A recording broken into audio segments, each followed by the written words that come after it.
इधर महाराष्ट्र में गठबंधन सरकार का नेतृत्व कर रही शिवसेना में सब कुछ ठीक नहीं चल रहा है। सीएम उद्धव ठाकरे के करीबी मंत्री अनिल परब के खिलाफ उन्हीं की पार्टी के विधायक रामदास कदम ने मोर्चा खोल दिया है। रामदास कदम ने परब को गद्दार तक कह दिया। अब ये चर्चा तेज है कि रामदास कदम का शिवसेना से पत्ता साफ हो सकता है।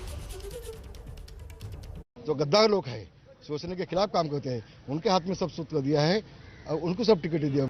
अपनी ही पार्टी के किसी नेता के खिलाफ ऐसे तीखे बोल बोलने की शिवसेना में कभी किसी में हिम्मत नहीं होती थी, लेकिन शिवसेना नेता और महाराष्ट्र के पूर्व मंत्री रामदास कदम ने उद्धव सरकार के मंत्री अनिल परब के खिलाफ खुलकर मोर्चा खोल दिया।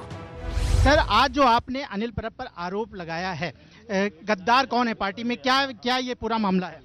मामला यह है कि दापोली में मेरा लड़के का जो मतदार संघ है, वहाँ के विधायक है, वहाँ पे जाके उन्होंने सभा लेके शिवसेना के सब पदाधिकारियों को वहाँ से हटा के जो गद्दार लोग हैं, शिवसेना के खिलाफ काम करते हैं, उनके हाथ में सब सूत्र दिया है और उनको सब टिकट दिया।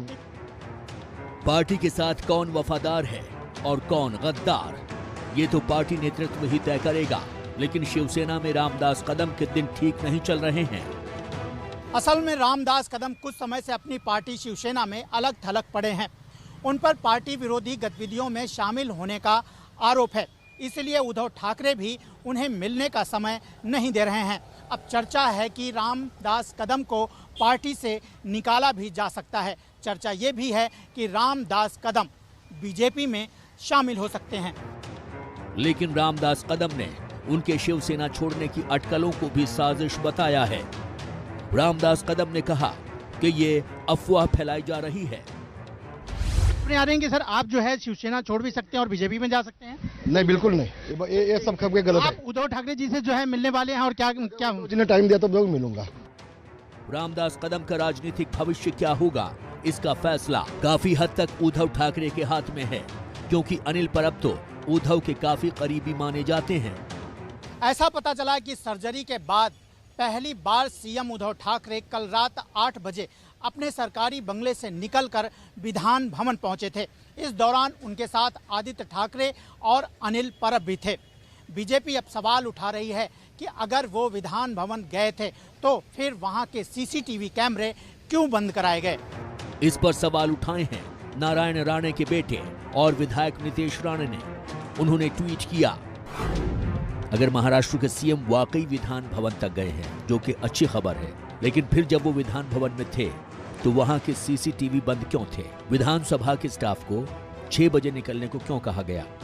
ऐसा क्या सीक्रेट है? बीजेपी ने तो मौजूदा झगड़े के बीच शिवसेना के कई टुकड़े होने की भविष्यवाणी कर डाली है। कांग्रेस और राष्ट्रवादी के साथ सत्ता के लिए हाथ मिलाया, उसी समय लाखों शिवसेना के कार्यकर्ता तथा नेता वे बगावत का आगाज कर चुके हैं। अब खुलकर के कुछ नेता सामने आ रहे हैं। शिवसेना के पूर्व मंत्री ने वर्तमान मंत्री को अब गद्दार कह दिया। यह खुलकर के शिवसेना नेताओं का सामने आना यह स्पष्ट रूप से दर्शाता है कि आने वाले भविष्य में शिवसेना के कई सारे टुकड़े हो सकते हैं।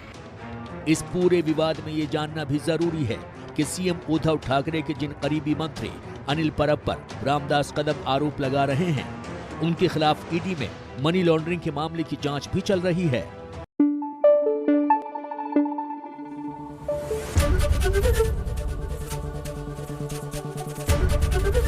एबीपी न्यूज आपको रखे आगे।